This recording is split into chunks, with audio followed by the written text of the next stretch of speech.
Fala pessoal, sejam bem-vindos mais uma vez ao canal do YouTube Breno Galante, interrompendo um pouco das minhas férias aqui para falar de coisas importantes relacionadas ao Atlético.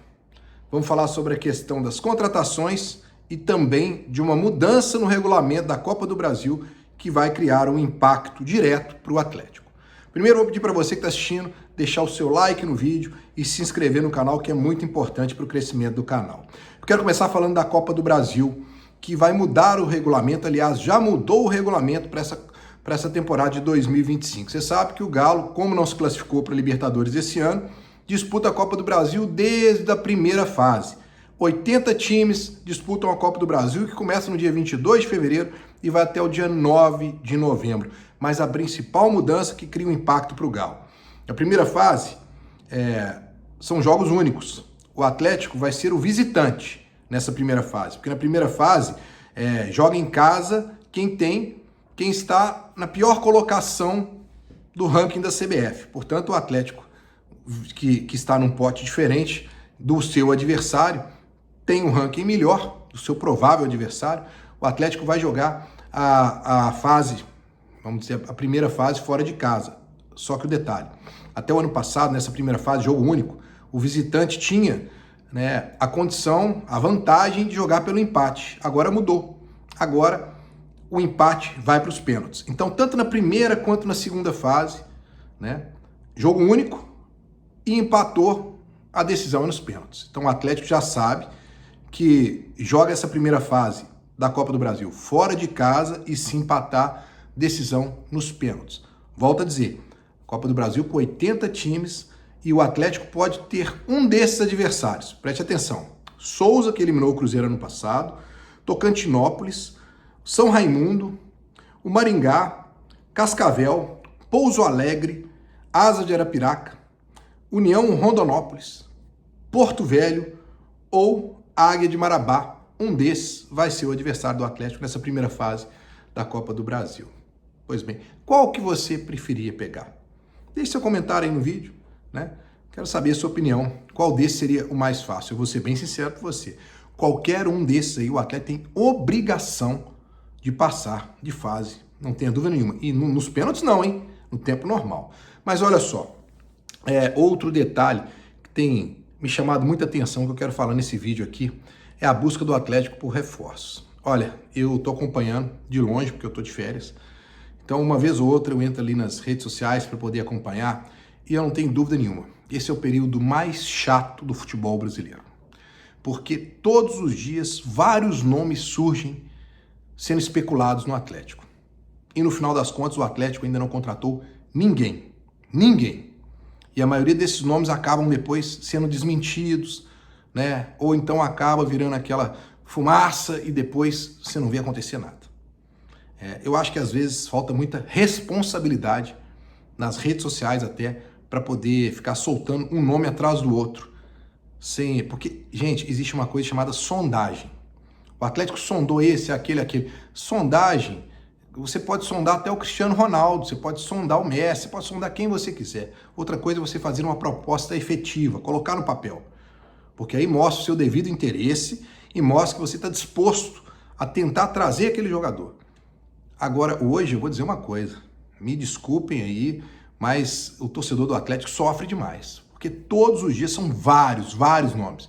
Se eu pegar aqui e fizer uma lista, mais de 30 nomes eu vi especulados aí que podem aparecer no Atlético. E uns que não tem, sinceramente, nenhum tipo de coerência ou algum tipo de veracidade. Se imaginar que aquele jogador poderia vir para o Atlético, pela condição que ele está no clube dele.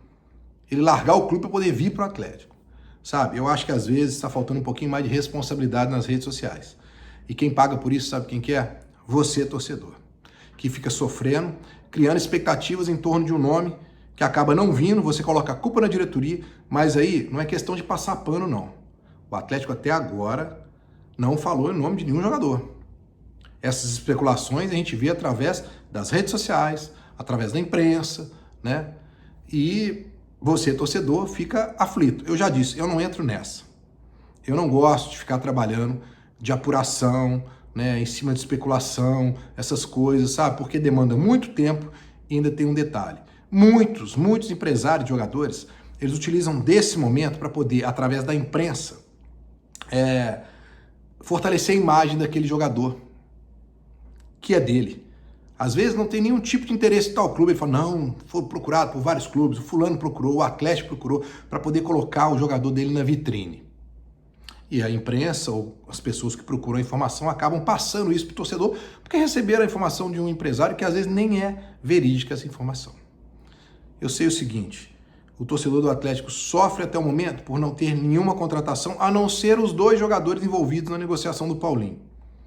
Então, o torcedor do Atlético sofre. Por quê? Porque ele vê os outros clubes se movimentando, vê o seu maior rival se movimentando. Mas aqui no Atlético os jogadores ainda não chegaram. E ainda sofre de ver especulações que faz com que o torcedor do Atlético sonhe até muito alto. E quando ele vai ver, nada de contratações. Né? Cria sua expectativa e a realidade tem um impacto para o torcedor do Atlético. O que eu posso dizer para você, torcedor, é o seguinte. A minha postura, eu já disse aqui várias vezes, eu acredito que um bom planejamento, ele começa com uma boa pré-temporada. E para ter uma boa pré-temporada, eu acredito que no dia 9, quando os jogadores se apresentam no Atlético, o grupo tem que estar fechado. Ou seja, o treinador vai ser o Cuca. Ok. E o grupo que vai disputar a temporada, para mim, já tem que se apresentar nesse dia. Os reforços têm que se apresentar nesse dia. Então, o Atlético está lutando contra o tempo. Ainda tem tempo. Até o dia 9, no dia da apresentação, eu não vou tecer nenhuma crítica aqui ao Atlético em relação aos reforços. Vou continuar dizendo que eu acho que está demorando. Mas vai que no dia 9, o Atlético na apresentação apresenta lá 5 reforços. O importante é esses jogadores estarem lá, na minha opinião, na apresentação. Por quê? Para que todos façam junto uma pré-temporada. Eu acho importantíssimo uma pré-temporada com todos os jogadores, para a gente não ver aquele papo que a gente sempre ouve no dia a dia, né? Vários anos a gente ouviu, por que o fulano não tá bem? Porque ele chegou no meio da temporada e não conseguiu fazer uma pré-temporada.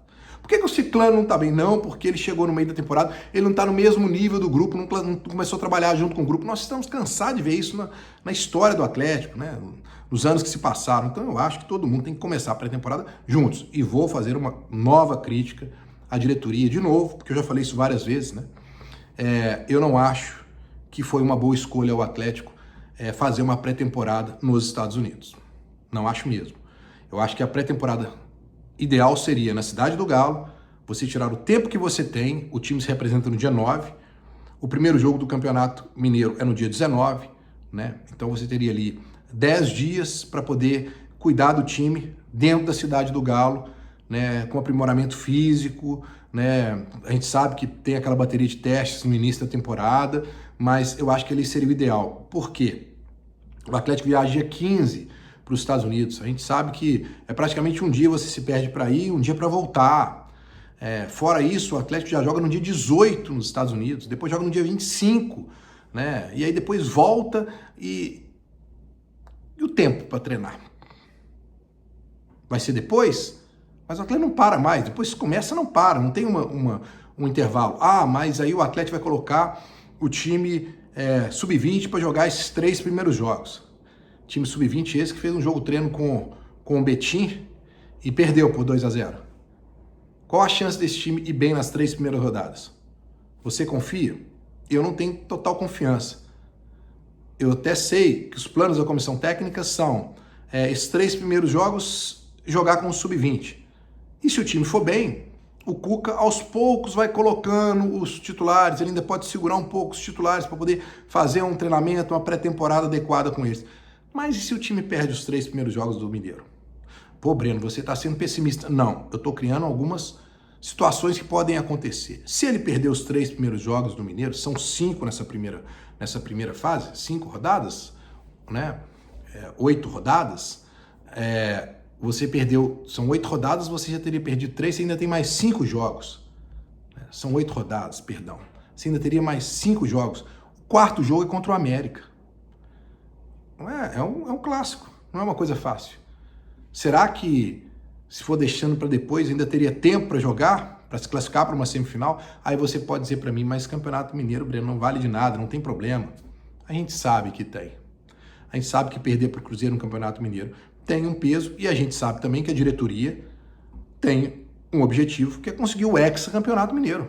Porque aí escreve seu nome na história. O último hexacampeonato foi em 1983. Todo mundo aqui sabe disso. Então, existe uma responsabilidade em cima desse mineiro? Existe. Eu só acho que as coisas como elas estão desenrolando aí, eu não estou vendo com bons olhos esse planejamento já inicial do Atlético, porque parece estar descrevendo, primeiro, que no dia 9 não vão ter todos os reforços por aqui. Isso já me preocupa. Segundo, o time não vai ter um tempo hábil para poder fazer uma preparação física ideal. E depois, se começar os jogos, não vai conseguir parar.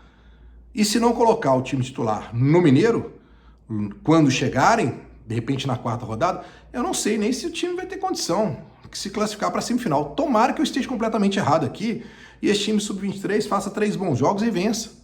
Né? Lembrando que joga o primeiro jogo contra o Aimoré fora de Belo Horizonte, o segundo jogo contra o Democrático de Governador Valadares em Belo Horizonte e o terceiro contra o Pouso Alegre fora. Enfim, se você me perguntar se nesse momento estou preocupado com o Atlético, eu estou preocupado.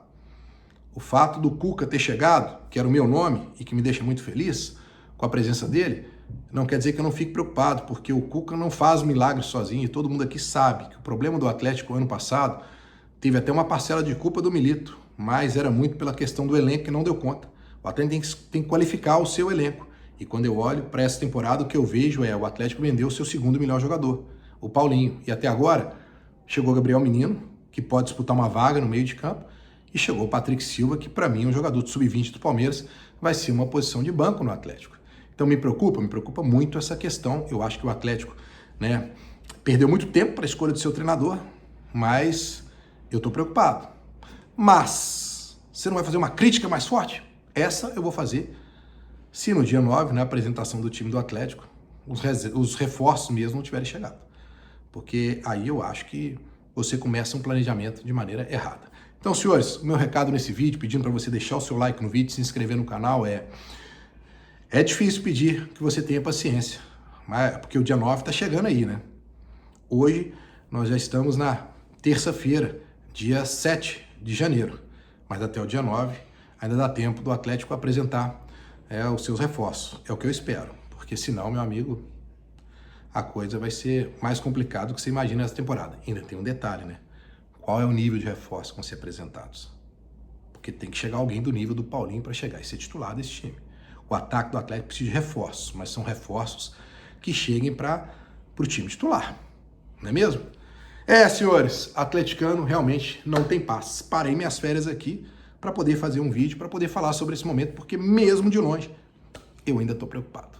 Um grande abraço a todos, deixa o like no vídeo e se inscreva no canal. Tamo junto, valeu!